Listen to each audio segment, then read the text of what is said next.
Hola, buenas tardes, bienvenidos a una nueva meditación de la palabra de nuestro Dios.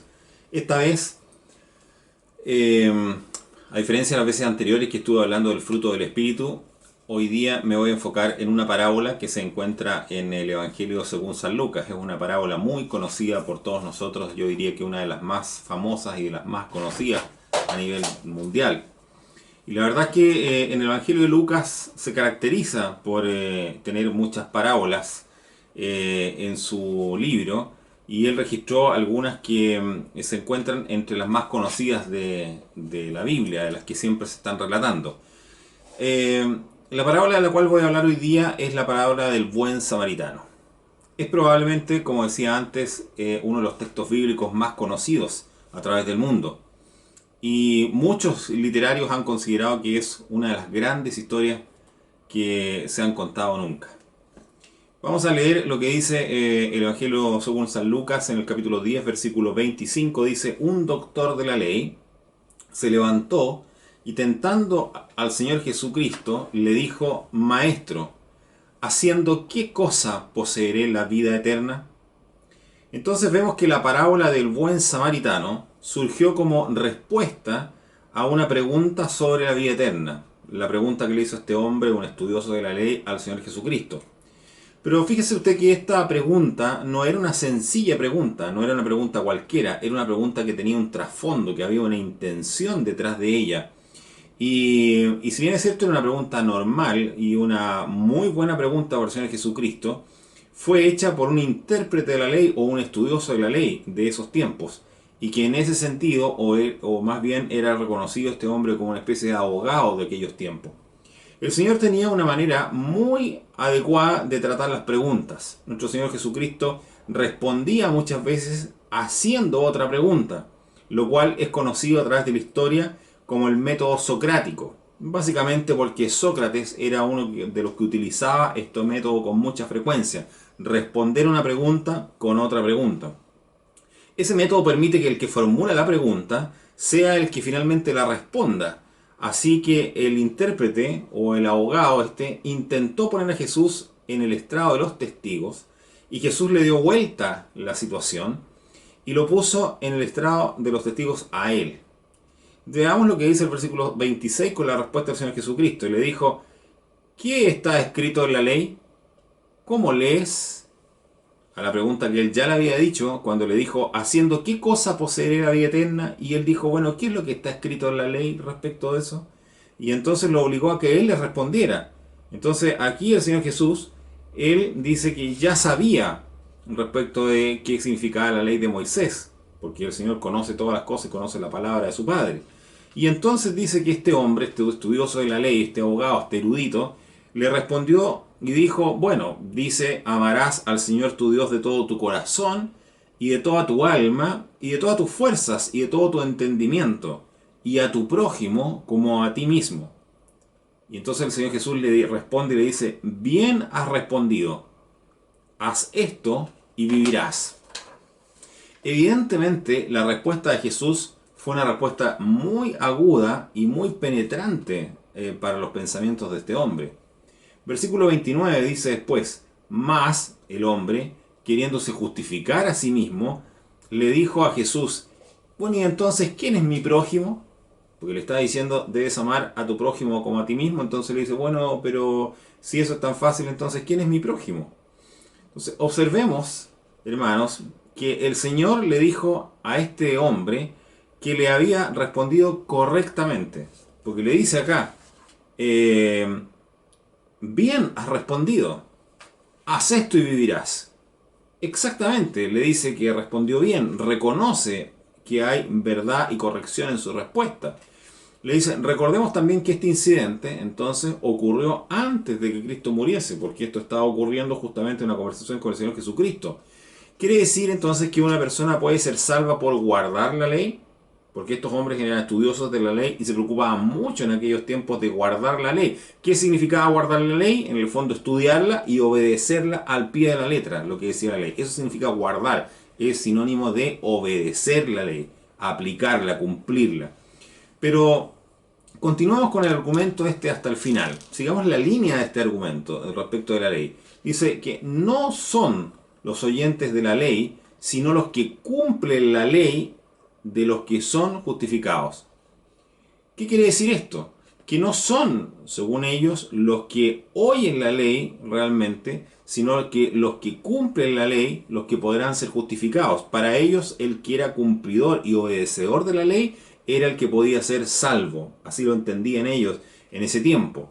Y si tú dices que cumplir la ley, entonces puedes cumplir la ley, entonces debo recordarte a ti que Dios entonces te va a contradecir en lo que tú estás pensando. ¿Sabes por qué?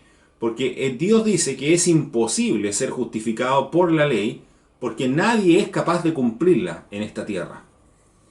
Dijo Pablo en Gálatas 2:16, sabiendo que el hombre no es justificado por las obras de la ley, sino por la fe de Jesucristo, nosotros también hemos creído en Jesucristo para que fuésemos justificados por la fe en Cristo, y no por las obras de la ley, por cuanto por las obras de la ley ninguna carne será justificada.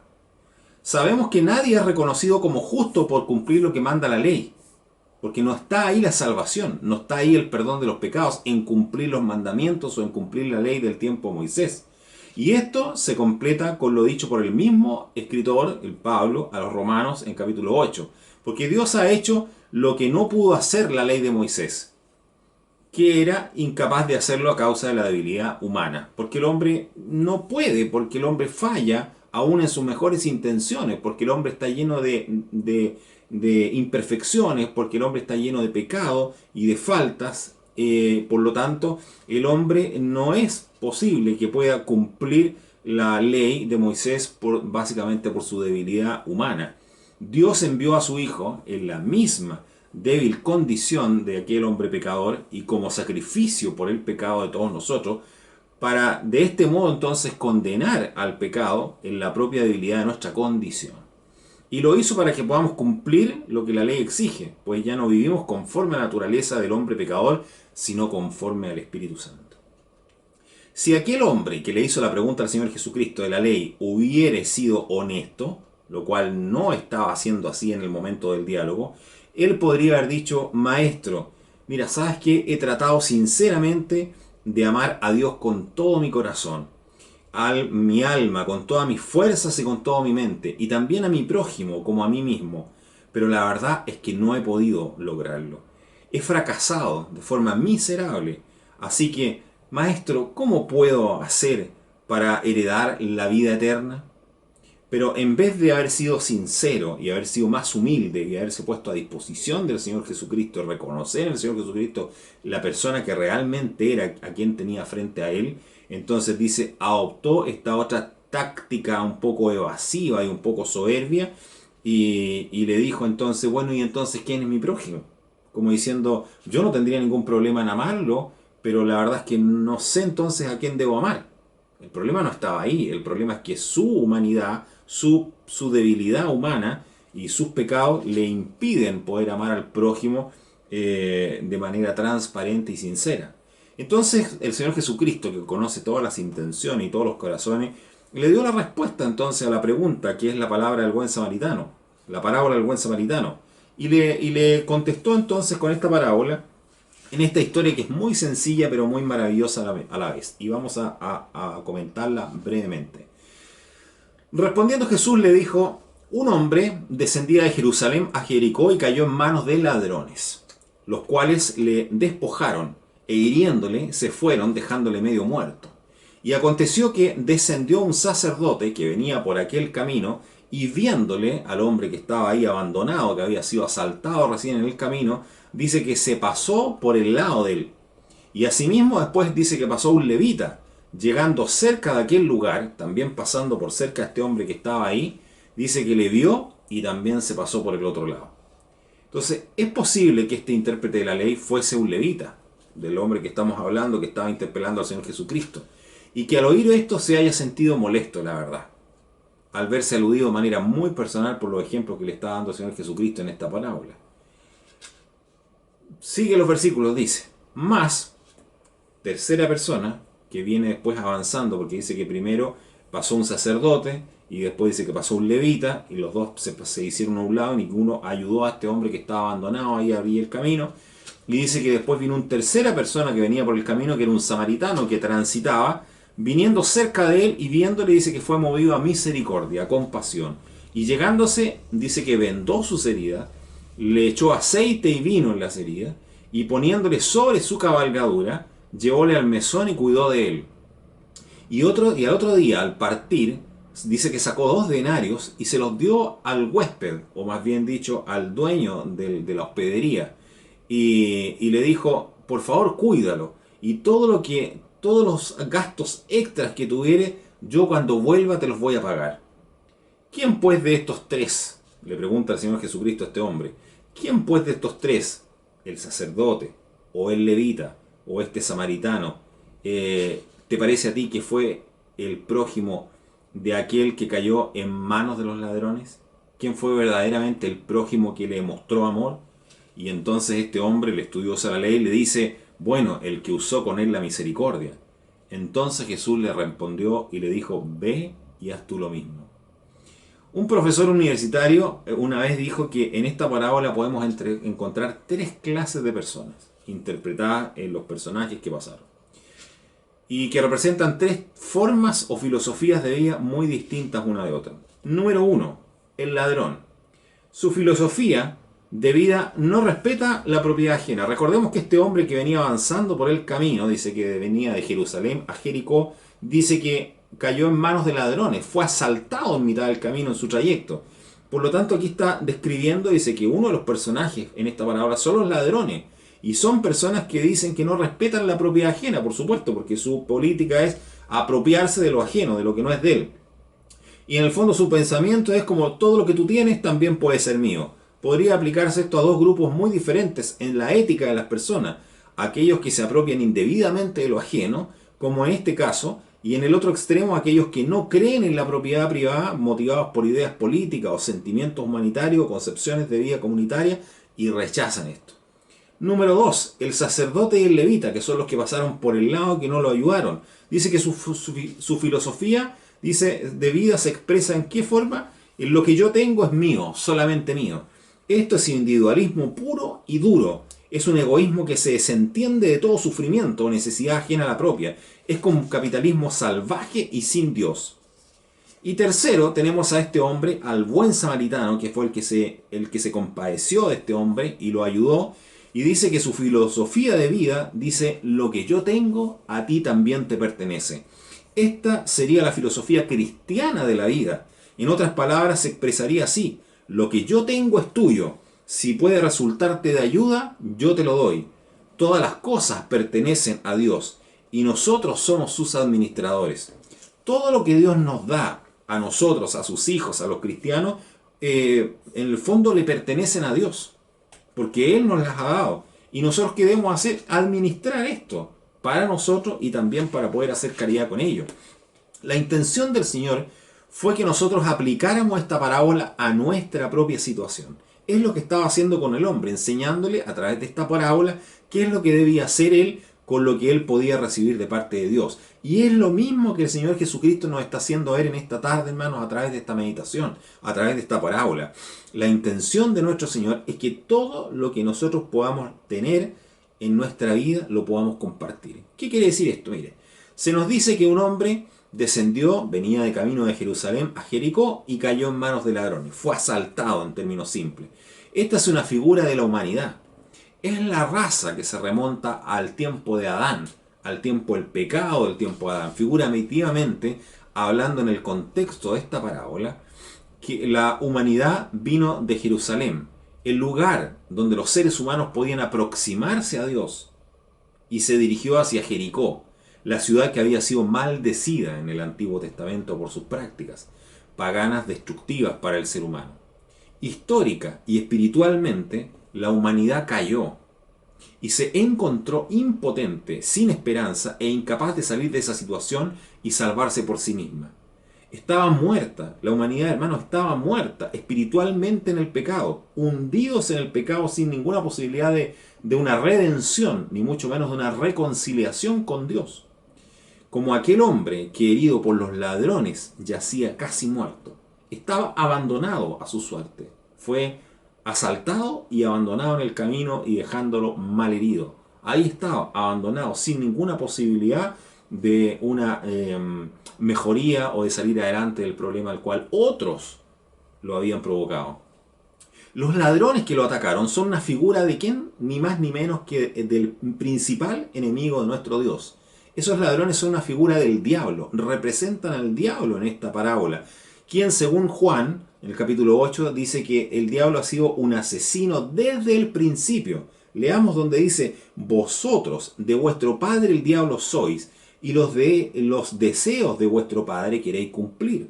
Fíjese en esto, queremos cumplir por nuestra naturaleza pecaminosa, cumplir los deseos de nuestro padre, que en este caso dice que es Satanás. El homicida ha sido desde el principio y no permaneció en la verdad porque no hay verdad en él. Cuando habla mentira, habla de suyo propio, porque es mentiroso y es padre de mentira. Acerca de este asunto, Juan, el evangelista, también nos dice, todos los que vinieron antes de mí fueron ladrones y salteadores. Y cuando la multitud se acercara a él para arrestarle, les diría en Mateo 26, ¿cómo contra un ladrón habéis salido con espadas y con palos para prenderme? Cada día me sentaba con vosotros enseñando en el templo, y no me prendisteis. El diablo es un ladrón, y nuestro Señor fue crucificado entre dos ladrones. Ese fue un detalle interesante en esta parábola. Ahora, fíjense lo que está diciendo el Señor Jesucristo. Aquí, ¿acaso no vinieron acaso ladrones y salteadores? Y dice que cuando la multitud se acercó a él para arrestarle, les dijo, esto como contra un ladrón me habéis salido con espadas y con palos para prenderme. Siempre estuve ahí y jamás, nunca me tomaste prisionero. Después la parábola nos cuenta que pasó cierto sacerdote por el mismo camino, pero por el lado opuesto. Él representaba el ritualismo y el ceremonialismo, que no pueden salvar al ser humano. Después vino también un levita, la segunda persona, quien igualmente pasó por el lado opuesto. Él representaba el legalismo, el ritualismo, las ceremonias y el legalismo no pueden salvar a nadie. Fíjense lo que estamos diciendo. Una persona representa el ritualismo y el ceremonialismo y el otro representa el legalismo. Nada de eso, ni los rituales religiosos, ni el cumplimiento de la ley, ni el legalismo, ni todos estos ceremoniales pueden salvar absolutamente a nadie, porque la religión no salva a las personas, ni las formas tampoco, ni los ritos tampoco. Entonces dice que aquí vino un cierto samaritano, que fue el tercer personaje, y dice que entonces ¿a quién representaba este? Él era precisamente el hombre del que pronunció la parábola. Cuando el ritualismo, el ceremonialismo, el legalismo y la religión no podían hacer absolutamente nada por ayudar a este hombre, entonces dice que llegó este hombre samaritano que representa al Señor Jesucristo. Él sí que es capaz de vendar a los que tienen el corazón destrozado. Él es capaz de ocuparse del pecador perdido que está medio muerto, perdido y controlado por sus maldades y pecados, porque es el único que puede ayudarle. Esta parábola tiene una aplicación práctica para usted y para mí. Cualquier persona que le pueda ayudar es su prójimo. Cualquier persona que usted tenga al frente suyo es su prójimo. La gente, hermano, amigo, necesita a Cristo en este mundo, al buen samaritano. Esta parábola nos enseña valores como la compasión, el amor al prójimo, humildad, el servicio, la comprensión, la generosidad, la tolerancia, la valentía, entre otros valores tan escasos en estos tiempos. Las iglesias se han llevado muchos años hablando sobre la necesidad de hacer llegar el Evangelio a todo el mundo, como está escrito en la palabra de Dios. Pero la realidad es que sus miembros, nosotros, los cristianos, los seguidores de Cristo, muchas veces no invertimos suficiente tiempo ni esfuerzo en ocuparnos de que las personas conozcan de forma real y personal al Señor Jesucristo. La actitud de este hombre samaritano frente al hombre herido fue adecuada, fue correcta, pues siempre estará bien que ayudemos a quien realmente lo necesita. El samaritano estaba dispuesto a involucrarse con la necesidad de su prójimo al punto de ayudarlo con sus heridas. Dice que le curó las heridas, lo llevó a un lugar seguro, a una hostería, y cuidó de él lo que más pudo. Y hasta el punto de encargarle al encargado de la hostería el cuidado de este hombre cuando él ya no iba a poder seguir en ese momento. Para él, para el samaritano, no era importante la procedencia del hombre caído, ya que era más importante cuidar de él frente a la necesidad que ese hombre tenía puntualmente en ese momento. Fue tanto su compromiso con el hombre caído que para con el samaritano no era importante el costo por su recuperación, ya que lo importante era entregar la ayuda que este hombre necesitaba ante su situación desvalida. El mundo actual, hermanos, donde usted y yo estamos viviendo, se encuentra en la condición de aquel hombre que cayó entre ladrones y necesita nuestra ayuda urgentemente. El mundo necesita a Cristo. Él me levantó a mí, estimado oyente, y puede levantarlo a usted también. Jesús le dijo a este hombre, como respuesta final, ve y haz tú lo mismo. Este es el mensaje del buen samaritano, que espero que nos haga meditar sobre nuestra relación con nuestro prójimo día a día. A ver cómo mostramos el fruto del Espíritu en nuestra vida y verdaderamente mostramos cómo hemos entendido lo que significa ser un hijo real de Dios. Que el Señor nos bendiga. Oramos. Padre Celestial, gracias por esta palabra, gracias por su enseñanza en esta tarde. Pedimos que nos ayude a entenderla, a aplicarla en nuestra vida y que seamos siempre de buen testimonio para el resto y seamos una evangelización abierta para todos quienes necesitan a Cristo. En el nombre del Señor, amén.